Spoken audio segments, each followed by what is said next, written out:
एक विशाल गोला। पृथ्वी की उत्पत्ति के बारे में वैज्ञानिकों का मानना है कि लगभग 5 अरब साल पहले अंतरिक्ष में बहुत से गैस एक साथ मिलने से भयंकर विस्फोट हुआ था। इससे आग का एक विशाल गोला बना जिसे हम सूर्य कहते हैं।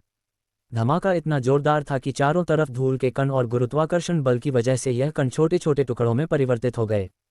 कई सालों के बाद ये कण आपस में जुड़ने लगे और कुछ समय बाद सौरमंडल का जन्म हुआ। पृथ्वी की उत्पत्ति के समय थिया नाम का एक ग्रह। वैज्ञानिकों का मानना है कि 4.54 अरब साल पहले पृथ्वी का तापमान लगभग 1200 डिग्री सेल्सियस था। ऐसे समय में धरती पर सिर्फ उबलता हुआ लावा, चट्टानें और कई जहरीली गैसें ही हुआ करती थीं। ऐसे में पृथ्वी पर जीवन का अस्तित्व होना असंभव था। पृथ्वी की उत्पत्ति के समय थिया नाम का एक ग्रह 50 किलोमीटर की गति से पृथ्वी की तरफ बढ़ रहा था। ये गति बंदूक से निकली गोली से 20 गुना ज़्यादा होती है। ऐसे में जब थिया ग्रह पृथ्वी की सतह से टकराया तो जोरदार विस्फोट हुआ। अंतरिक्ष में बची शेष चट्टानें। हजारों साल के अंतराल के बाद गुरुत्वाकर्षण की वजह से पृथ्वी से निकला कचरा एक गेंद के रूप में बन गया, जिसे हम चंद्रमा कहते हैं। इस प्रकार चंद्रमा की उत्पत्ति हुई। पृथ्वी की उत्पत्ति के बाद अंतरिक्ष में बची शेष चट्टानें पृथ्वी पर गिरने लगी। इन चट्टानों में अजीब प्रकार के क्रिस्टल होते थे, जिन्हें आज हम नमक के रूप में इस्तेमाल करते हैं। आपको जानकर हैरानी होगी कि इन चट्टानों के अंदर मौजूद नमक से समुद्र का पानी बनता है। धरती की सतह ठंडी। वैज्ञानिकों के मुताबिक ये चट्टानें करीब 200 करोड़ साल तक धरती पर गिरती रहीं, जिससे धरती के समुद्र के रूप में ढेर सारा पानी इकट्ठा कर लिया। इतने पानी के लगातार जमा होने से धरती की सतह ठंडी होने लगी और चट्टानें सख्त हो गई। लेकिन लावा अभी भी उसी रूप में पृथ्वी के आंतरिक भाग में मौजूद था और सतह पर तापमान 70 से 80 डिग्री सेल्सियस तक पहुंच गया था। लाखों वर्ष पूर्व समय चंद्रमा पृथ्वी के पास था, जिसके कारण उसमें गुरुत्वाकर्षण बल के कारण पर्याय पृथ्वी पर तूफान आते ही रहते थे। लेकिन एक लंबे अंतराल के बाद चंद्रमा और पृथ्वी के बीच की दूरी बढ़ने की वजह से पृथ्वी पर तूफान शांत होने लगा। 3.80 अरब साल पहले। धरती पर जीवन की इस यात्रा के दौरान 3.80 अरब साल पहले पानी की उत्पत्ति हुई थी। धरती पर लगातार ज्वालामुखी फट भी रहे थे और साथ ही उल्कापिंडों की बरसात भी हो रही थी।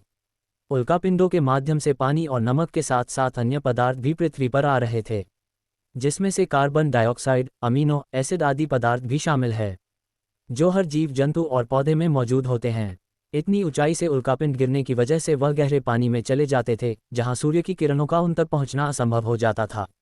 बाद में यह उल्कापिंड ठंडे होकर पानी में जमने लगे। इसके बाद यह एक आकार लेने लगे और ज्वालामुखी की दरारों में पानी घुसने से चिमनी से धुआं निकलने लगा, जिसने बाद में एक तरह के केमिकल का रूप ले लिया। इससे पृथ्वी पर सूक्ष्म जीव प्रारंभ हुआ और पृथ्वी पर एकल कोशिका जीवाणु की उत्पत्ति हुई। पृथ्वी की उत्पत्ति के समय जब समुद्र की निचली सतह पर पौधे, पंक्तियां उग रही थी और उन पर जीवित जीवाणु उत्पन्न हो रहे थे। वैज्ञानिक भाषा में इन्हें स्ट्रोमेटोलाइट कहते हैं। यह अपना भोजन सूर्य की किरणों से बनाते हैं और प्रक्रिया को वैज्ञानिक रूप से प्रकाश संश्लेषण भी कहा जाता है। प्रकाश संश्लेषण की प्रक्रिया में सूर्य का प्रकाश कार्बन डाइऑक्साइड और पानी को ग्लूकोज में परिवर्तित करता है। इसके साथ ही इस प्रक्रिया में उत्पाद के रूप में ऑक्सीजन गैस बनती है, जो मनुष्य के लिए महत्वपूर्ण वायु है। एक लंबी प्रक्रिया के बाद महासागरों में ऑक्सीजन गैस भर गई और इससे पानी में मौजूद लोहे में जंग लगने लगी और इससे लोहे का अस्तित्व सामने आया।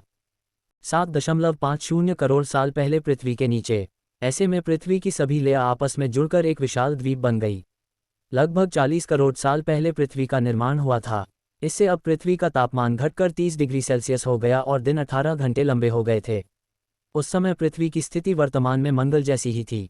लगभग 7.50 करोड़ साल पहले पृथ्वी के नीचे पिघले हुए लावा से उत्पन्न ऊष्मा बाहर निकली, जिसने पृथ्वी को 2 भागों में विभाजित कर दिया, जिससे साइबेरिया और गोंडवाना नाम के महाद्वीप बन गए। ज्वालामुखी फटने और जहरीले गैस से निकलने का सिलसिला। इतने सालों के बाद भी ज्वालामुखी फटने और जहरीले गैस से निकलने का सिलसिला जारी रहा। जहरीले गैसों में कार्बन डाइऑक्साइड सूर्य से निकलने वाली किरणों को अवशोषित करने लगे और ऐसे पृथ्वी का तापमान बढ़ने लगा। बढ़ते तापमान की वजह से समुद्र में गर्मी पैदा होने लगी और समुद्र का पानी भाप बनकर बादलों के रूप लेने लगा। इसके साथ ही कार्बन डाइऑक्साइड गैस के वजह से अम्लीय वर्षा होने लगी। कार्बन डाइऑक्साइड के साथ बारिश के कारण ये गैस चट्टानों और पत्थरों द्वारा अवशोषित हो गई। कुछ हजारों वर्षों के बाद पृथ्वी का तापमान घटकर 0 से 50 डिग्री कम हो गया। इससे धरती बर्फ के गोले में तब्दील हो गई।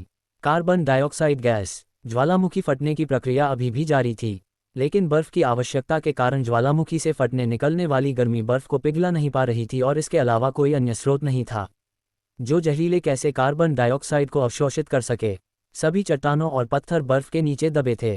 कुछ समय बाद कार्बन डाइऑक्साइड गैस के बल ने सूर्य की गर्मी को अवशोषित करना शुरू कर दिया, जिससे बर्फ पिघलने लगी। इसके बाद पृथ्वी पर दिन 22 घंटे के हो गए।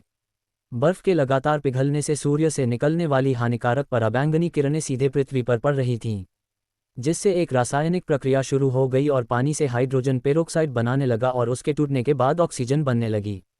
ओजोन नाम की एक परत। जब ऑक्सीजन गैस धरती से 50 किलोमीटर ऊपर उठी तो वहां रासायनिक प्रतिक्रिया शुरू हो गई, जहां ओजोन नाम की एक परत बनी, जिसने सूर्य से आने वाली पराबैंगनी किरणों को धरती पर पड़ने से रोक दिया। आने वाले 15 करोड़ साल तक इस गैस की परत बहुत मोटी होती गई। पृथ्वी पर ऑक्सीजन गैस की मात्रा बढ़ने लगी और पेड़ पौधे अस्तित्व में आए। और अगर आप ऐसी ही जानकारी के बारे में और जानना चाहते हैं तो हमसे जुड़े रहिए।